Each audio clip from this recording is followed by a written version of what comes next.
It's the first Monday of the month, and we are responding to your questions on coaching, work-life balance, and aligning values with your organization. This is Coaching for Leaders, episode 252. Produced by Innovate Learning, maximizing human potential. Greetings to you from Orange County, California. This is Coaching for Leaders, and I'm your host, Dave Stachowiak. Leaders aren't born, they're made. And this weekly show will give you access to the best thinkers, resources, and actions to help you develop your leadership skills. And I'm so glad you've joined us for our monthly Q&A show airing the first Monday of every month. And if you'd like to have your question considered for a future Q&A episode, go to coachingforleaders.com/feedback. I have with me Bonni Stachowiak for helping respond to questions today. And this is only our third take of starting this show. So hopefully we'll be rolling from this point forward. Hello, Bonni. Hello.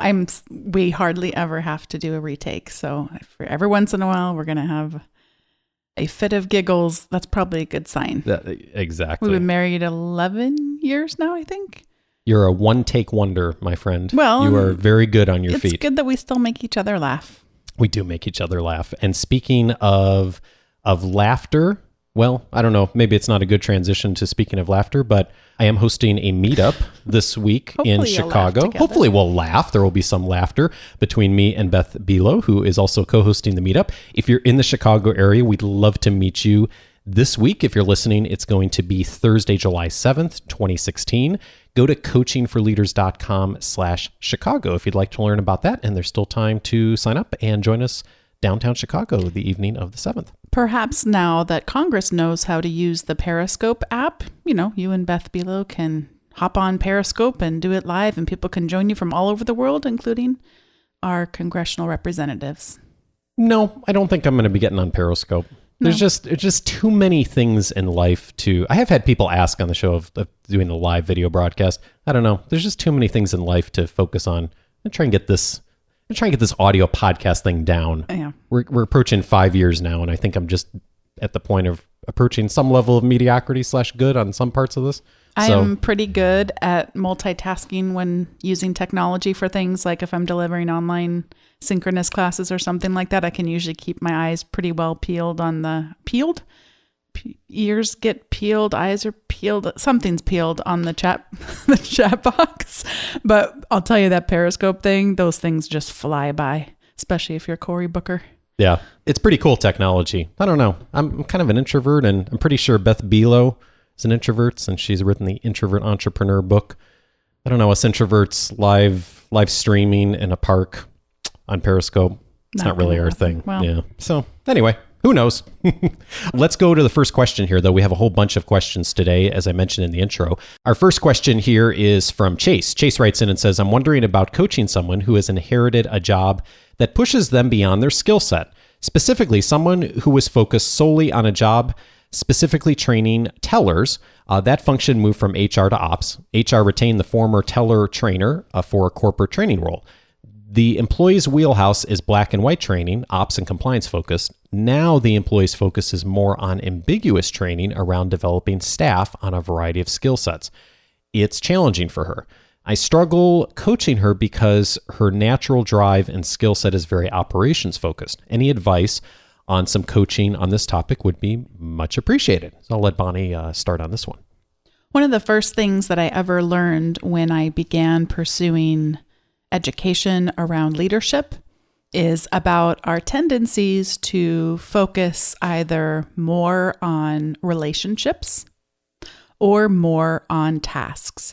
And of course, there have been many, many different leadership theorists who have looked at a lot of different models about leadership, but that's kind of one of the first ones that you'll learn when you start looking at the literature, is just that there's this continuum, and we might just have a natural default setting toward, as we're engaged in projects and the dynamics in a workplace, we might be more attuned to things having to do with the relationships or more attuned to things having to do with the tasks. And of course, anytime we take a model like this, one of the downsides is we can oversimplify people. This week, I listened to a fascinating podcast episode by the people who do the podcast called Invisibilia. And Invisibilia is about the forces that are happening around us that we cannot see. And this particular episode was about personality. And I don't want to give too much away, and I can't even do justice to the brilliant podcast that they produced. But basically, it kind of put into question everything that we've ever heard or learned about personality. So certainly we should know as managers, as leaders, that we can't just put you in a box and say, Dave, you focus more on task, or Dave, you focus more on relationship. Our dynamics with how we will present ourselves and work are far more complicated than that. I will tell you, though, it is helpful for me to think about these as possible paradigms that people either might really be able to leverage as strengths or that people might really have as something that holds them back. The ideal, of course, would be that we weren't stuck in our default setting, if you will, but that we were able to adapt given the situation.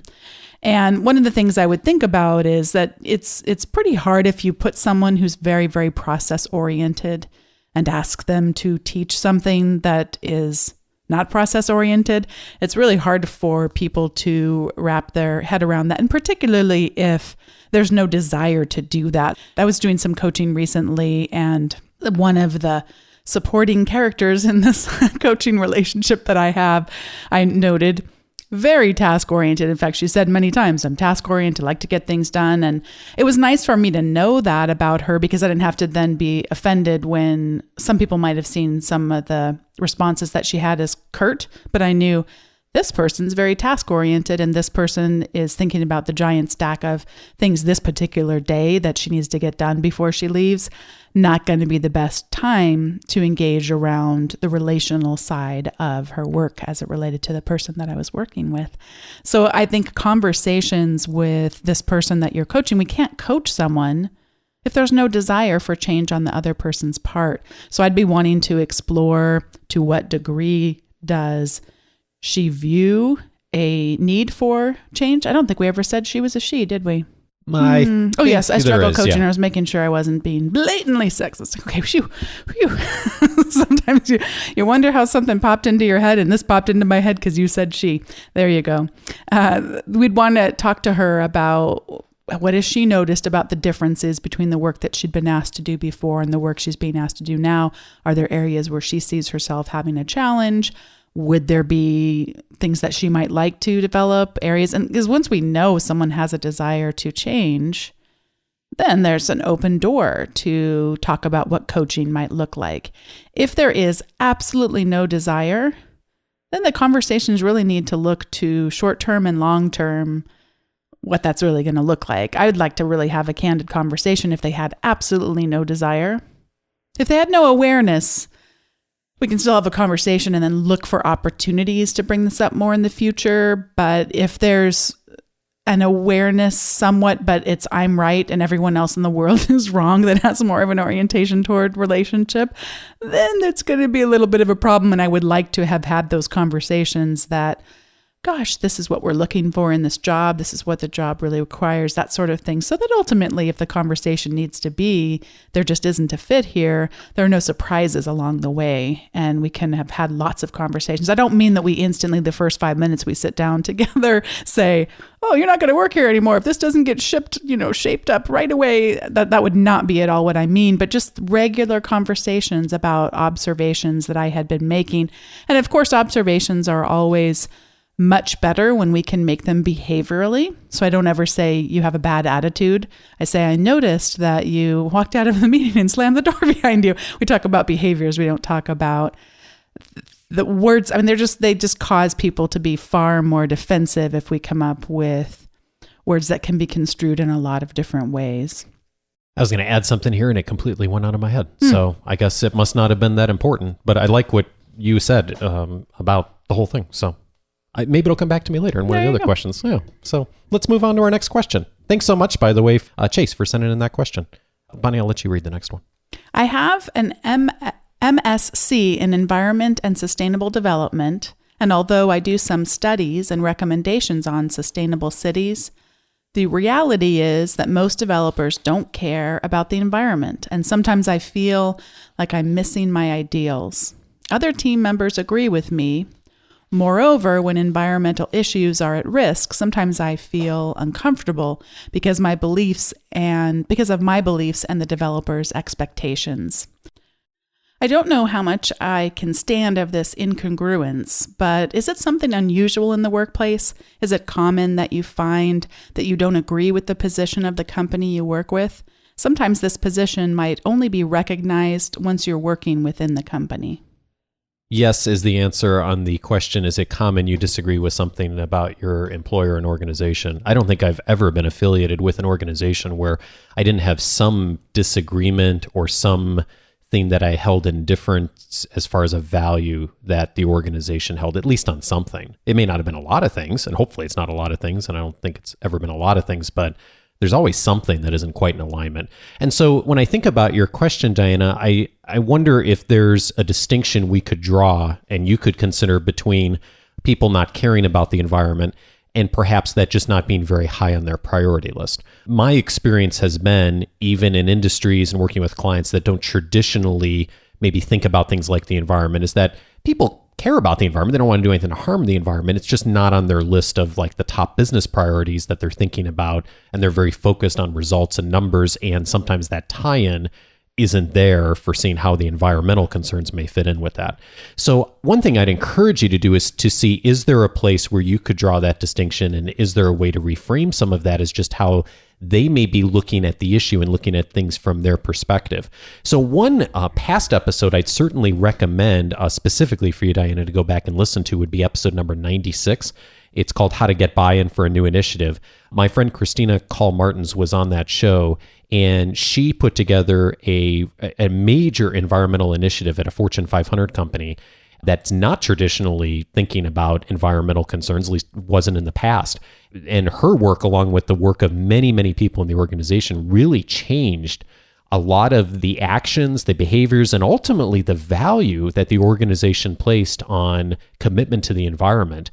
And that episode would really be an interesting one, I think, for you to listen to, even though it's from a while ago, because the way that she approached it initially, and the people on her team who were very concerned about this, is they met the organization where the organization was at the time, which is looking very much at the business results and the numbers and cost and affordability and all the things that were already very important to the organization. And then she and her team brought along and looked at where are the places where we can both be good stewards of environmental activities and at the same time drive very clear connection to what we are going to do for the environment and the bottom line for the organization. And they were very intentional about doing that.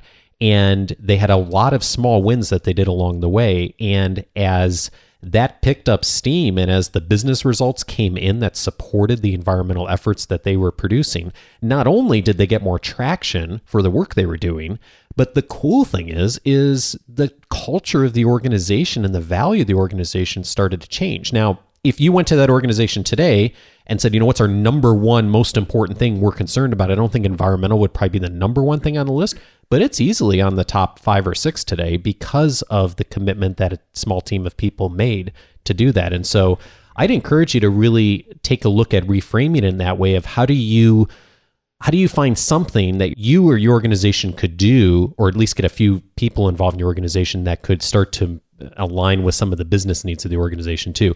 And the other thing that I'd add in here is, let's say you went to an organization that was perfectly in alignment with your values on this. That's a very comfortable place to be, but you wouldn't potentially offer as much value as you may in this position. So as challenging as I know it is to be in a situation where you don't align on something that's important to you with the organization's value, or at least it doesn't feel that way, you have the opportunity to potentially affect a lot of change here, Diana. And so I'd really encourage you to look at this as an opportunity of what are some small things you could do that really do potentially change the culture of the organization and make a real difference in an organization that might not otherwise do it if you weren't there. And so it's a big value you could add, not only for your own career and for the organization, but for the environment too. So I really, I'm excited for where you are. And I don't mean to trivialize it. I mean, it's easy for me to say that sitting here.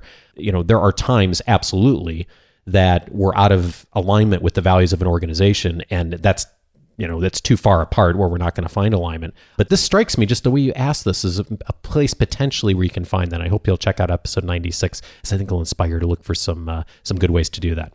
So with that said, thanks for the question, Diane. Let's go ahead and move to the next question. And this one comes in as an audio question from Charlie.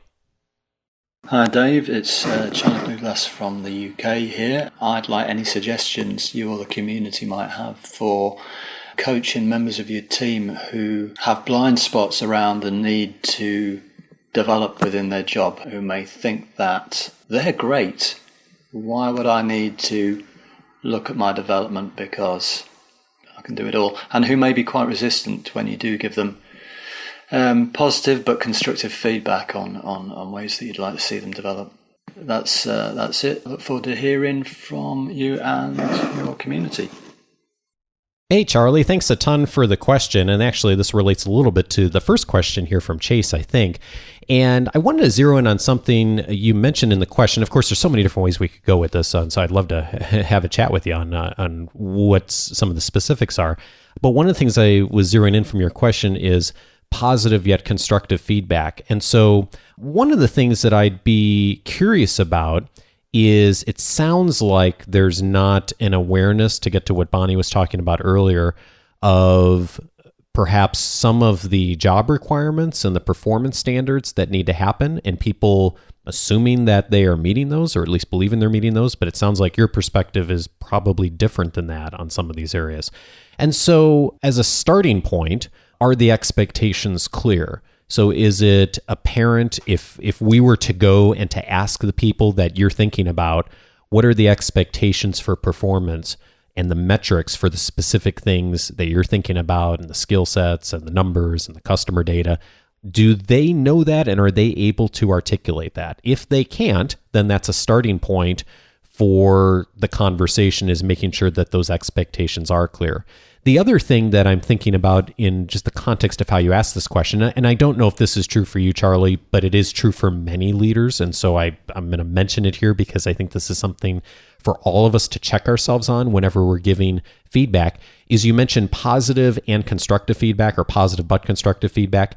And I do think, and I've observed many times over the years, there is the tendency when someone isn't hitting a performance standard or is very much not in alignment with what the organization needs from them, or their job performance in a particular area, there's a tendency to do the sandwich method, which a lot of us learned, and unfortunately is just not very effective. And I think it stinks, frankly, is say something positive, then give the person the constructive criticism, and then say something positive at the end. So that's why it's called the sandwich method.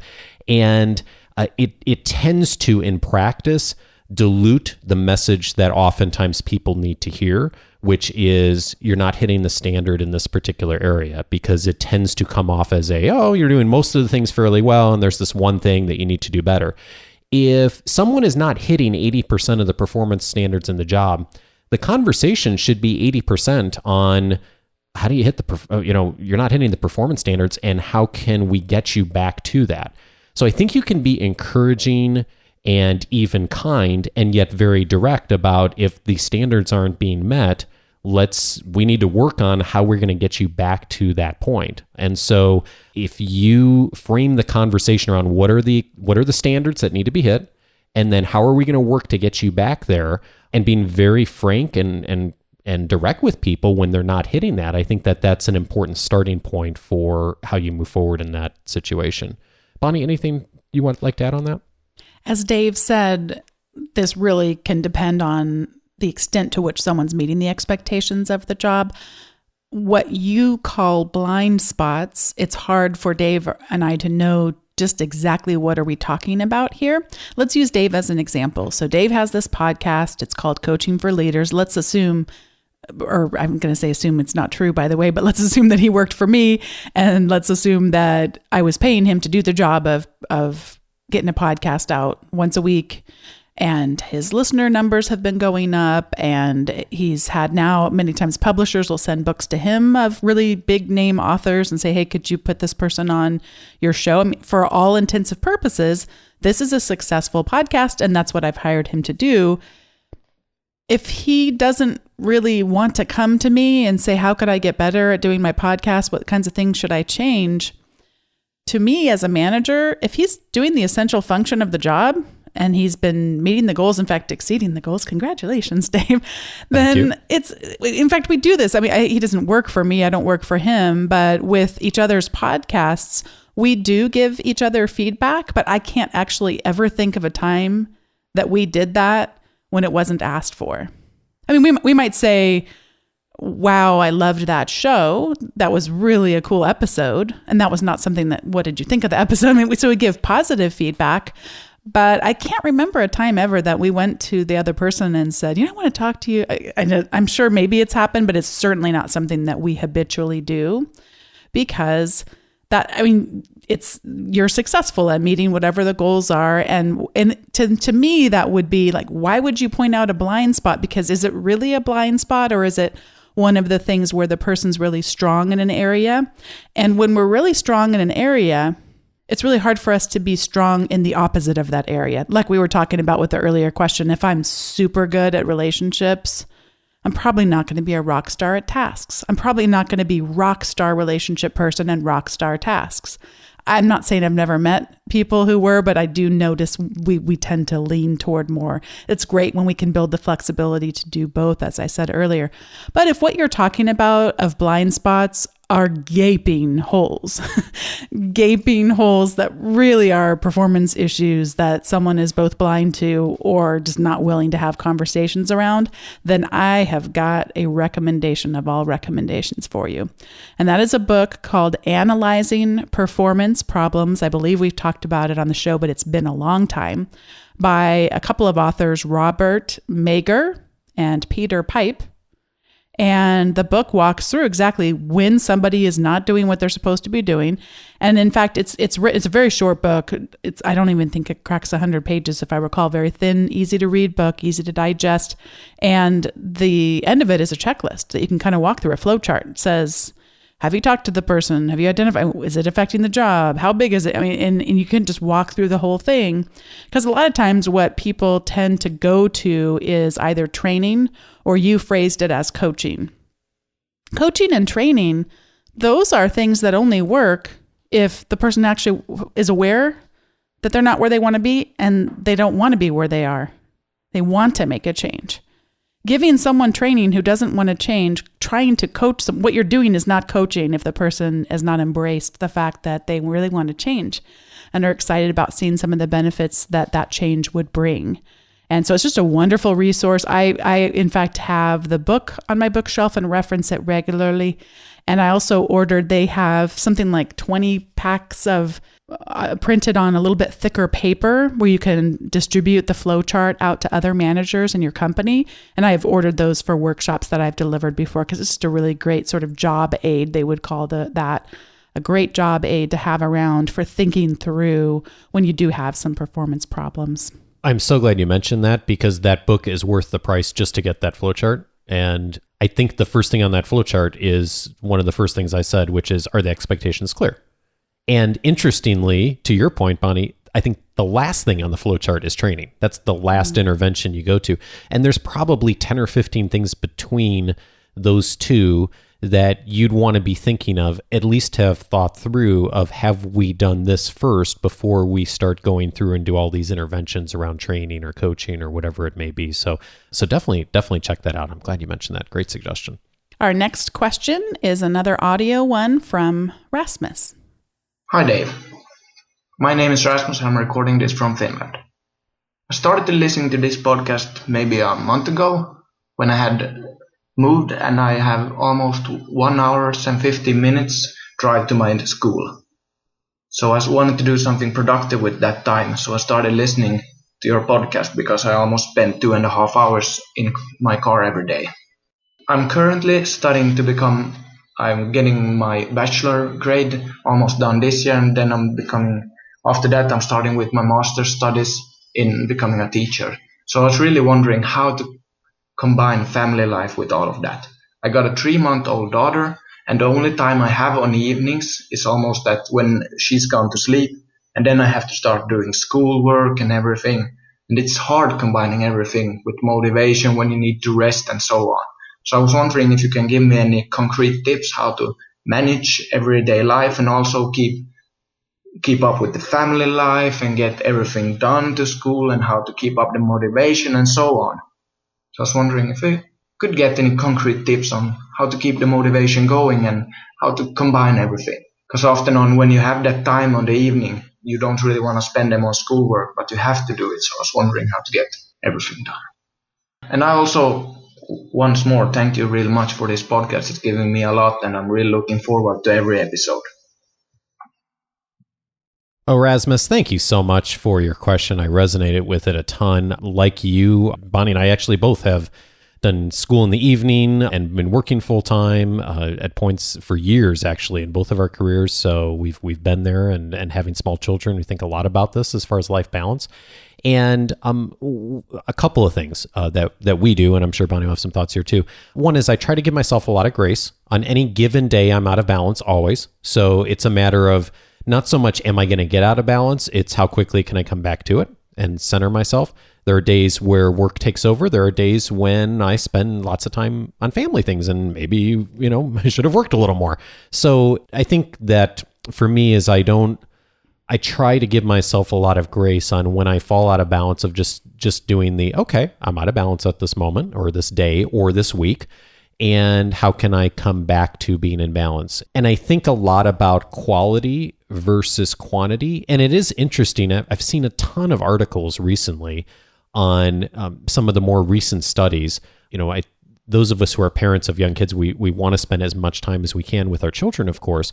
And it's interesting that some of the studies are starting to show now that the longitudinal studies, that when you look at how much time parents spend with kids over the long term, it's less about the quantity and more about the quality of those interactions, and that there are many examples of parents who don't have as much time, but because those interactions are so quality, that kids grow up having wonderful skills and doing wonderful things about the world. So on weeks that I'm really busy with work, I try to remember that. What I do on any particular day isn't so important as to the long-term trajectory.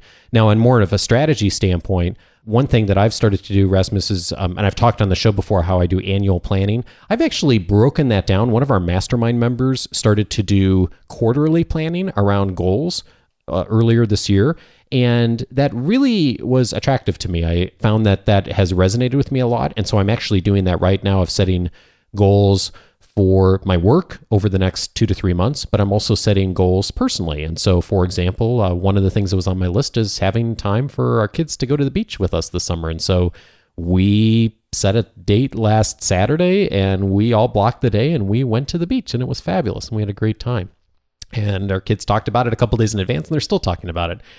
So finding the thing that you can do and making that time in the midst of school and all the things that you're doing is to find that one or two things that you can commit to is key. And it's been key for me as far as just having something to zero in on. Bonni, what resonates with you on this? One of the things that Dave did not mention is that we never did school while having a 3-month-old. That is true. I mean, I suppose in many ways you could say that Dave and I are still in school, because while we are not writing as many papers, we are often either grading papers, or in Dave's case, he doesn't do as much grading, but does a lot of teaching. So teaching is kind of like being a student in many ways. So there's a similarity there, but not, I mean, 3 months old. One thing I just think is really important to recognize is how physically grueling that part of your child's life is, especially if you are being a true partner in terms of parenting and that sort of thing. Because there certainly are some times where families might have more traditional gender roles. And in that case, one of the members of the partnership might be more of the sense of the provider kind of thing. And for me, my life is so much richer because Dave and I are partners, because we do share those parenting things, and that was very different from how I grew up. When I grew up, my dad was very much the provider, and I treasure the fact that he did that. I don't have bitterness toward him. I just find marriage and being a mother so much richer because I do have a partner. I think I would feel lonely if I was trying to mother 2 small children alone. I think that would be really lonely. And I know many people do that. Many people today are alone either because of more traditional gender roles or because they truly are alone and they are a single parent and don't have that opportunity to have a partnership. So 3 months old, physically grueling. And one of the things I always laugh because I wish I could go back and be a parent to just one newborn, knowing what I know about newborns now and 3 months old. So one thing is yes, they wake up all the time. So physically it's exhausting if you're being some kind of a partner and making sure they get fed the however many hours in between. But that part does go by relatively fast. You can take them to a coffee shop and be doing some reading, and they can be sitting there looking at a rattle for like half an hour. They don't do that as they get larger. They do not stare and play with rattles for 30 minutes at a time while you get some reading done. But I was so attentive to every little noise that would come out of the child's mouth, and that definitely changed by necessity by the time our second child came around. And so I always wish, if I could only go back, I think I would have been so much better at balancing everything, because the physical part gets easier. And as we hear, I think Dave and I are still in the big stretch of the physically hard part. I lay down most times that I am physically exhausted from that, but apparently it just gets emotionally harder after that too. So it's kind of I went to see a therapist about a year ago to just help me process some change I was dealing with in a situation at the time. And by the way, going to a therapist I think is a wonderful thing to do, and it's a good check-in at different points in your life, if not regularly, at least occasionally. And I remember her telling me, Bonni, you know her too, that she said, we weren't there talking about family stuff, but it was a tangential thing that came up in the conversation. She says, just remember how hard this stage of life is when your kids are age 0 to 3 or 4 or 5. She's like, that's a really, really, really, really difficult time. And it's a season. But remember that that's a hard time, and you're not supposed to feel like you have control over everything. You're not supposed to feel like you're well rested every moment. And I do think about that often, Bonni, and that does give me peace on some days where I'm like, okay, this is a season. We don't have it all figured out. And it comes along with the beautiful joy of having kids too. But yeah, so I don't know if we helped you, Rasmus, but hopefully this gives you some thinking on just some ways that we think about balance. And the other thing I'll mention too, I think we've mentioned this on the show, we both sit down once a week and we talk through our calendars. We balance out our schedule. We look a week ahead as far as what's going on for both of us. And that time is really, sometimes it's only a half hour, but just talking through what's going on in the next week is really helpful for both of us just to get on the same page. And if we have a tough week coming, at least we know that in advance. We can do some things proactively to work around it. And if you and your family are able to do that, or even if you do that for yourself, I think you'll find that will help make that path go a lot smoother. Having a good set of tools is helpful. So making sure you've got a great task management system. Dave and I use one on the Mac that's called OmniFocus, but there are a ton of them out there, and a bunch I would recommend depending on your style. We need that tool to know what our tasks are. And then specifically with school, you need a really good tool to keep track of all of your research. I see a lot of people who don't have the tools set up and go and try to write long papers and that sort of thing without having a good way of taking the sources that you're reading through and tracking them somewhere, taking notes, highlighting, whatever that is. Having a good references manager will be really important to you as well. And hey, little plug for my podcast. I have a podcast called Teaching in Higher Ed, but many people are listening who teach at all levels of education, and would love to have you listen to that if you're interested on your long commute in the car. Might be another good one for you to check out. Awesome. Thanks so much, Rasmus, for the question. Let us know what you decide to do. And I think we've got time for one final question, Bonni, and it is from Joe. So here's Joe. Hi, Dave. My name's Joe from Australia, and I'm in the process of starting a leadership consulting business. And I would like to find out from your point of view if there's anything that you recommend that I should know or do before I launch this company that I'm starting. I've been told by a lot of people that I work with and socialize around that I shouldn't be wasting my skills working for someone else, that I should start my own business and do this for a living. So this is my chance to go for it and see if I can keep my head above the water. Also, I'd just like to say thank you very much for providing this podcast and the weekly emails and the information. I do appreciate it massively, so thank you very much for that. And I hope to hear from your reply. Thank you. Hey, Joe, thanks a ton for the question. And it reminds me of an action I took, 15, 16, 17 years ago. I was working for a company and thought I would start a coaching business, coaching and speaking and doing some of the things I'm doing today. And my plan at the time was just to leave my position and to jump right into it. And that's exactly what I did. And I found out very quickly that although I was very passionate about the work, not only did I not have the right experience level to do the things that would help me be successful doing that, but I didn't really know that much about marketing and business and all of the work that was going to go into finding clients.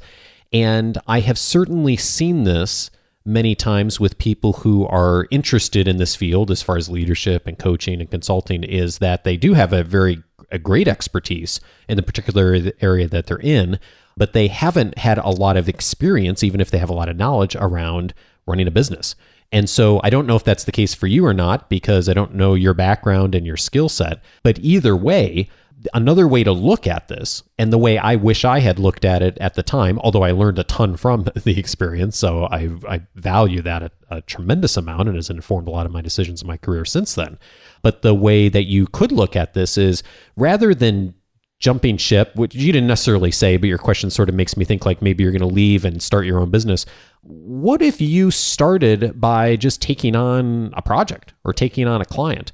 And I don't know what it's like in Australia, but here in the States, at least, I think back 10, 15, 20 years ago, and it was very much the culture of our business community that if you were moonlighting or doing something on the side, that was kind of frowned upon by a lot of organizations. And there are still organizations that frown upon that.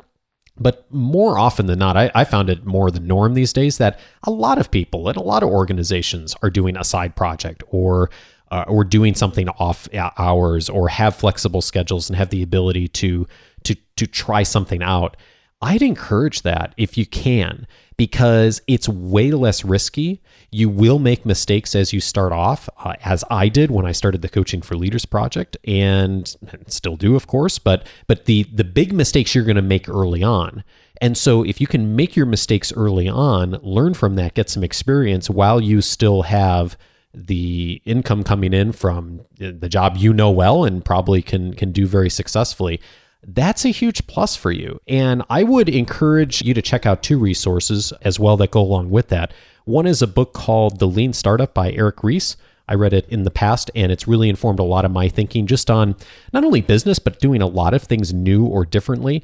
And one of the things, the concepts he zeroes in on in that book is the importance of having a minimum viable product, of starting with something that's you've got a baseline service or a product you provide, and then doing what you need to do to offer value for your clients, and then to get it out there and to start getting feedback from people and not to do something in isolation. And I found that to be really helpful with a lot of the projects that I've approached, is just to get out there and do it. Now, the book is geared toward the entrepreneurial technology folks, but I found so many parallels for so many different businesses, and I use that example often with many clients. So I'd certainly encourage you to check that out. The other book you may want to check out is Adam Grant's book, Originals. He was on the podcast not too long ago talking about the book. One of the things that was really interesting to me from the conversation and the research that Grant has done and looking at entrepreneurs is that entrepreneurs are not the people we think they are. They're not the people who take crazy risks. They're not the people that leave their jobs and just jump right into things traditionally.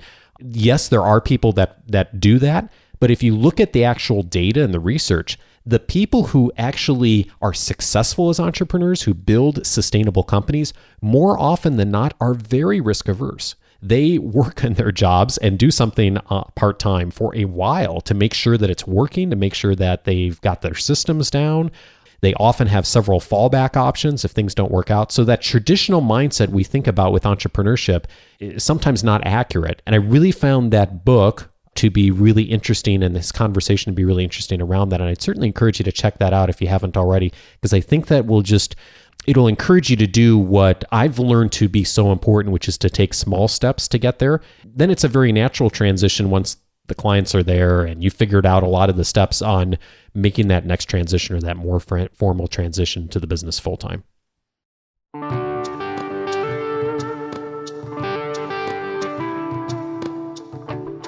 Thank you, Bonni. As always, the notes are posted for everything we mentioned on the website at coachingforleaders.com/episode number. Today's episode number is 252. That's the way to get there. You'll also get that for those of you who get the weekly leadership guide on Wednesdays. So watch for that in your email. And speaking of this week, if you are in the Chicago area on Thursday, July 7th in the evening, I would love to meet you. Go over to coachingforleaders.com/Chicago is where you get all the information about that, and look forward to seeing a bunch of you in person later this week. And finally, if you haven't already, as I mentioned a moment ago, I do send out the weekly leadership guide every Wednesday. It always has the show notes and all of the resources I've tracked down over the week that will help you to get better results from others in your reading, your listening, what you're watching online. I always am looking for things that will be helpful to you between the shows. So if that's of interest to you and getting the show notes each week in your inbox, go to coachingforleaders.com/subscribe. And when you join, in addition to all of that, you will get access to my reader's guide listing the 10 leadership books that will help you get better results from others, with brief summaries from me on the value of each one of those books. And we've had several of the authors of those books on the show in the past. Most recently, John Cotter's book, Leading Change. He was on the show just a few weeks ago.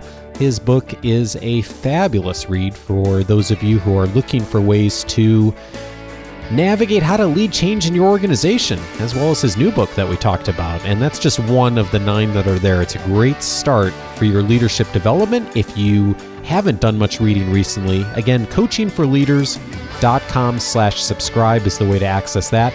Have a fabulous week. Have a great 4th of July holiday for those of us here in the States, and I'll see you next Monday. Take care.